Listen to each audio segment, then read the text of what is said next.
this way, after consulting with the Brahmins, the king reached this decision, for according to Brahminical opinion, drinking water may be accepted as eating and also as not eating.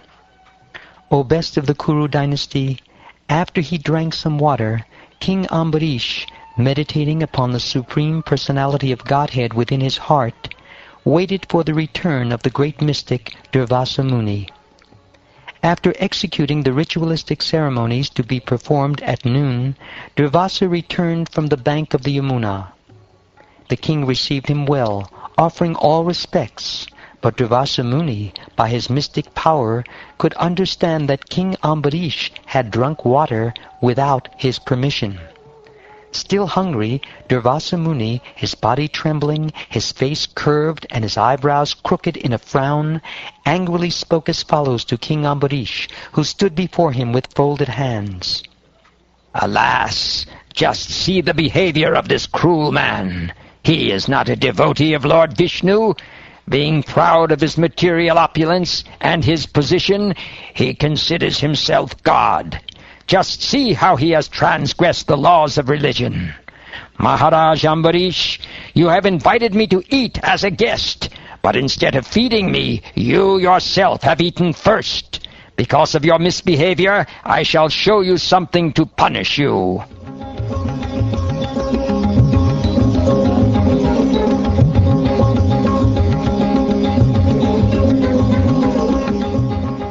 As Durvasa Muni said this, his face became red with anger.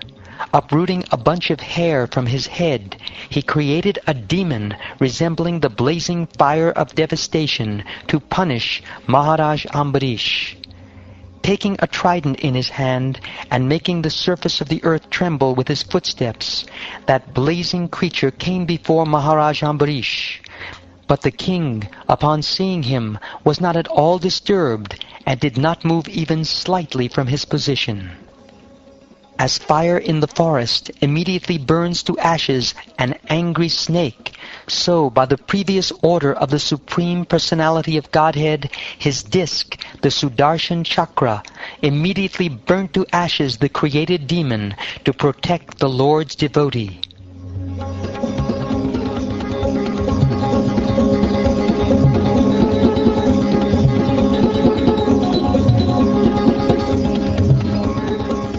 Upon seeing that his own attempt had failed, and that the Sudarshan Chakra was moving toward him, Durvasa Muni became very frightened and began to run in all directions to save his life.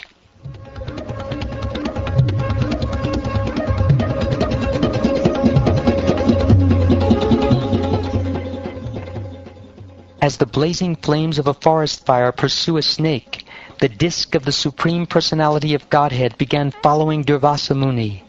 Durvasa Muni saw that the disc was almost touching his back, and thus he ran very swiftly, desiring to enter a cave of Sumeru mountain.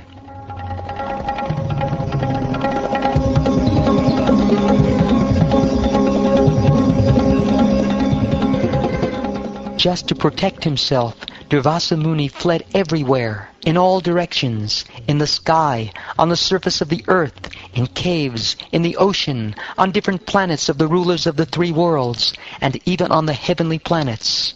But wherever he went, he immediately saw following him the unbearable fire of the Sudarshan Chakra. With a fearful heart, Durvasa Muni went here and there seeking shelter, but when he could find no shelter, he finally approached Lord Brahma and said, "O my Lord, O Lord Brahma, kindly protect me from the blazing Sudarshan Chakra sent by the Supreme Personality of Godhead." At the end of the Dviparadha, when the pastimes of the Lord come to an end, Lord Vishnu, by a flick of his eyebrows, vanquishes the entire universe, including our places of residence. Such personalities as me and Lord Shiva, as well as Daksha, Brigu, and similar great saints, of which they are the head, and also the rulers of the living entities, the rulers of human society, and the rulers of the demigods, all of us surrender to that Supreme Personality of Godhead, Lord Vishnu, bowing our heads to carry out his orders for the benefit of all living entities.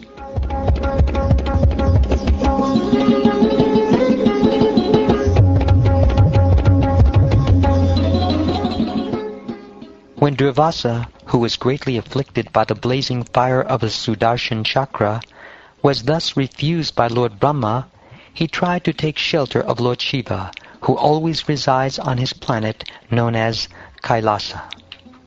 Lord Shiva said, My dear son, I, Lord Brahma, and the other demigods who rotate within this universe under the misconception of our greatness cannot exhibit any power to compete with the Supreme Personality of Godhead, for innumerable universes and their inhabitants come into existence and are annihilated by the simple direction of the Lord. Past, present, and future are known to me, Sanat Kumara, Narad, the most revered Lord Brahma, Kapila, the son of Devahuti, Apantaratama, or Lord Vyasadev, Devala, Yamaraj, Asuri, Marichi, and many saintly persons headed by him, as well as many others who have achieved perfection. Nonetheless, because we are covered by the illusory energy of the Lord, we cannot understand how expansive that illusory energy is. You should simply approach that Supreme Personality of Godhead to get relief, for the Sudarshan Chakra is intolerable even to us. Go to Lord Vishnu. He will certainly be kind enough to bestow all good fortune upon you.